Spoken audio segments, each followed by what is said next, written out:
syurga senang.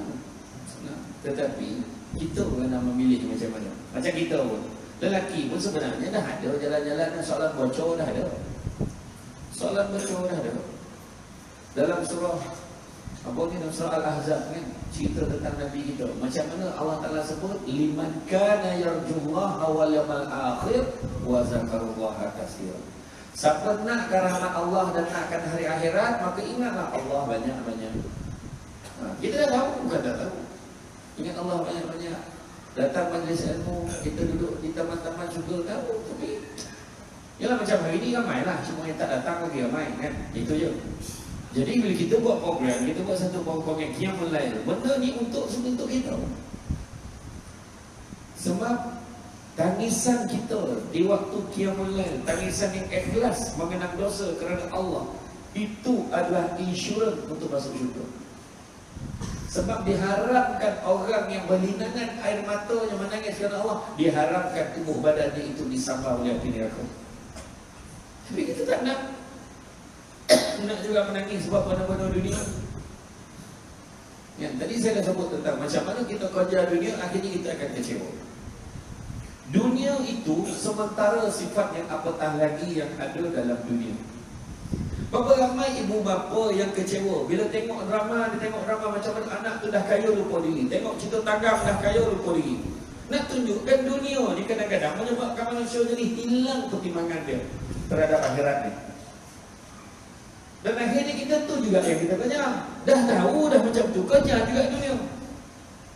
Malah nak juga 3 tanda-tanda dunia. Pertama, pasangan.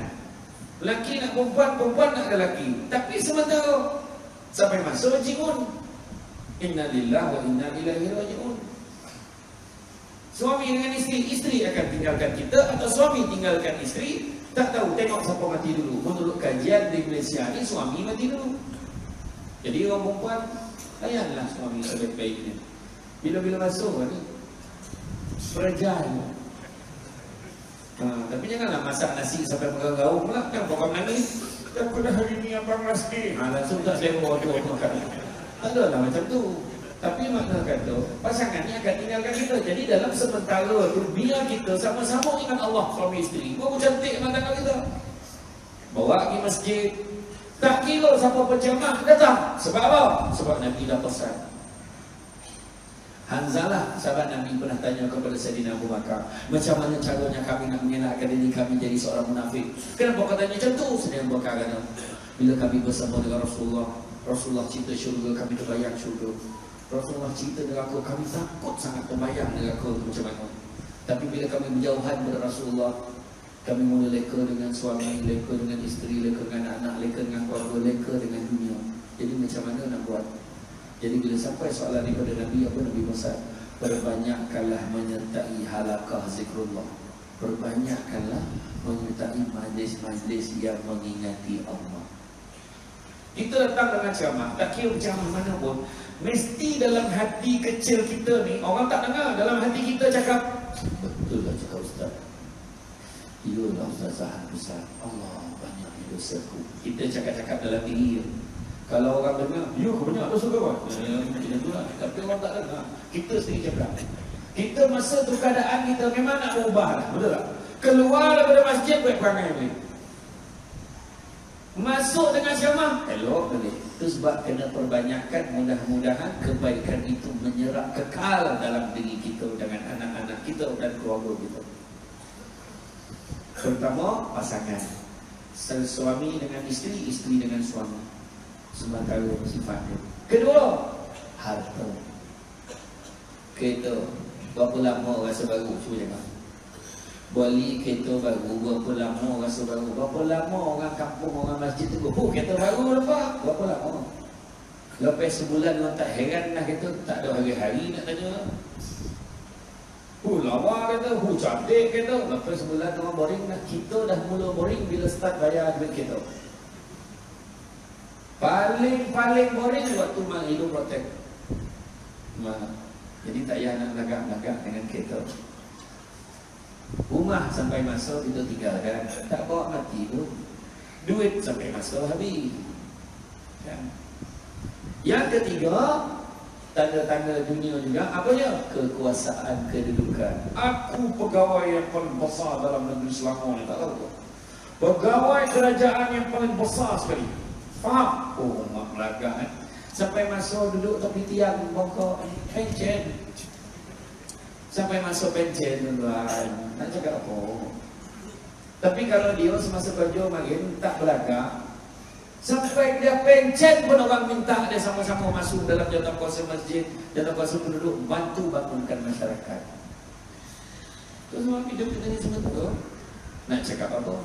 Saya ni dulu pernah jadi pengarah undang-undang dan penguatkuasaan. Berapa ramai penguatkuasa bawah saya, berapa ramai bila jalan, berapa pabrik masuk dalam pejabat. Akhirnya dapat kad pesara. Pencen. Sebab dah tak terdaya, dah siang kerja, malam ceramah, dah macam Batman pula kan. Jadi kau nak pilih, nak kerja ke nak ceramah? Nak kerja ke nak ceramah? Buat istiqarah, pilih satu. Tak apalah, ceramah lah. Macam orang gila pula kan, pagi kerja macam ni, pergi meeting, petang pergi ceramah, malam pergi ceramah. Dah kena pula ceramah jauh, habis pula cuti. Oh, pilihlah satu.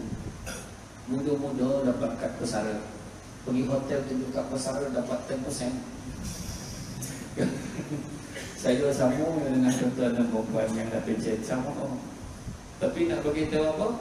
Jawatan kita. Adakah waktu saya kata saya nak letak jawatan, adakah maka dengan itu tutup jawatan?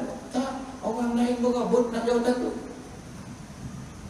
Nak tunjukkan jawatan tu bukan kita punya. Kalau kita punya, kita bersara dah. Tak ada lagi dah. Jawatan tu dia punya. Dia dah pencet. Tak ada siapa pun boleh pegang jawatan tu. Tak ada. Akan ada yang gantikan kita. Yang paling kita heran, jawatan pembantu takbir, jawatan buruh, jawatan pembantu pejabat dia letak jawatan beribu-ribu orang minta, yang minta semua ijazah.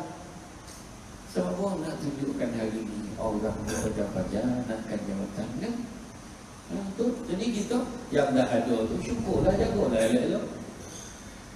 Jagalah elok. Saya tanya orang tadi, bahagia ni macam mana? Bahagia kita ni sebenarnya kena melihat. Saya nak tanya orang perempuan belakang, bahagia kat mana? Kat mana? Dia jawab, saya ni asyik tunjuk hati. Tetapi kebanyakan manusia jadi tak bahagia tuan-tuan dan perempuan sebab terlupa dia meletakkan bahagia tu di mata. Tengok orang ada kereta besar, dia pun nak kereta besar, tapi itu bukan bahagia. Bahagia bukanlah melihat pada apa yang kita dapat, tetapi sikap kita terhadap apa yang kita dah dapat. Itu sebenarnya bahagia. Dan nak bahagia ni paling senang. Allah uji muda dengan tua, sehat dengan sakit, lapang dengan sempit, hidup dengan mati, kaya dengan... Bukan. Allah uji kaya dengan kecukupan, bukan miskin. Ada orang kaya tak cukup-cukup memang. Contohlah contoh, tiba-tiba hari ini ada seorang orang kaya berdiri depan ni, kepada semua jemaah, tolong jangan balik dulu, tolong tinggalkan nombor akaun masing-masing. Ni contoh tu, jangan tuntut, betul-betul ni contoh. Jadi sekarang insyaAllah sebelum tengah malam ni saya akan bagi untuk semua, setiap orang 500,000 seorang, termasuk budak-budak kecil. Masa tu menyasar mata darah yang tak datang malam. Dan masa tu 500,000 yang dapat, mungkin ada antara kita yang dah bekerja ambil keputusan berhenti lah. Oh, tak nak kerja lagi dah, cukup lah tu 500,000 aku nak berniaga, aku nak buat ni. Yang seorang nak bercuti, yang seorang nak pergi umrah, seorang nak pergi haji, nak macam-macam. Sebab pada kita 500,000 tu agak banyak lah.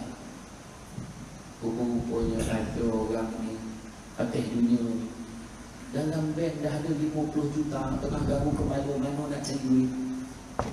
Tengah susah ni, aduh duit dah tinggal 50 juta. Nak mampu je sama. Benda tu tak heran dengan saya ceramah di Bandar Sangwe. Kat rumah seorang Datuk Seri, setiap bulan ceramah kat rumah dia. Rumah dia besar, 2 tingkat, lebar siap swimming pool, buat surau besar lagi. Kereta dia mana ada ceramah berdua. Ada satu tu ceramah Jaguar. Jadi berdua Jaguar. Saya pakai sekolah boleh. Lebih kurang bunyi kan. Saya tanya dia, Datuk Seri, Datuk, agak tu rumah ni mahal Datuk. Tak ada Ustaz. Masa saya beli dulu murah lagi, masa tu baru 4 juta. Aku salah tanya ke dia salah jawab tu. Sebab pada dia 4 juta itu murah, bukan dia belaka. Tak terpancar pun muka riak ke wajah dia. Dia cakap, padahal masa tu murah lagi, masa tu baru 4 juta. Pada dia 4 juta murah, tuan-tuan. Kita kalau dapat 4 juta, aku tak tahulah. Tak apa janda kita kahwin pun tak tahu. Kan? Orang lelaki itu masalah ada duit sikit tu masalah kan. Kereta nak tukar ni nak tukar tak dia kan. Hidup dia memang simple je. Orang kaya. Terus sebab Allah uji kita kecukupan. Apa maksud kecukupan? Kecukupan ini syukur. Mak ayah kita dulu jadi bahagia membesarkan kita sampai jadi orang. Kan orang tua dulu tak kisahlah kau nak belajar macam mana pun, yang penting jadi orang. Weh fikir selama ni bukan orang. Rupanya maksud orang ni adalah manusia yang beri manfaat pada orang lain. Macam mana Nabi sebut, khairun nas anfa'uhum linnas. Kau nak jadi lawyer, kau nak jadi doktor, yang penting buat pada elok tolong orang. Itu dia. Orang tua dulu, kalau kita tengok, kenapa dia dapat kelebihan-kelebihan tertentu? Sebab antaranya orang tua dulu rajin sedekah. Itu saya cakap tadi. Orang Jawa, masyarakat Jawa ni, bangga Jawa, jangan malu lah. Siapa Jawa sini? Jawa ni dia sama level dengan Jerman. Jadi bangsa Jerman, saya jumpa dengan Datuk Fadilah Kamsah. Orang boleh tak cakap Jerman? Saya tak boleh ikut. Darah tu ada. Datuk Fadilah Kamsah, dia boleh cakap Jawa kan. Jadi saya tak boleh. Saya belah mak saya. Mak saya lahir kat kampung Sungai Balak, Kajang. Mak saya. Tapi membesar di Negeri Sembilan. Cakap Negeri Sembilan, fasih lah dia. Tapi maklum saya boleh cakap lagi, boleh balas lagi.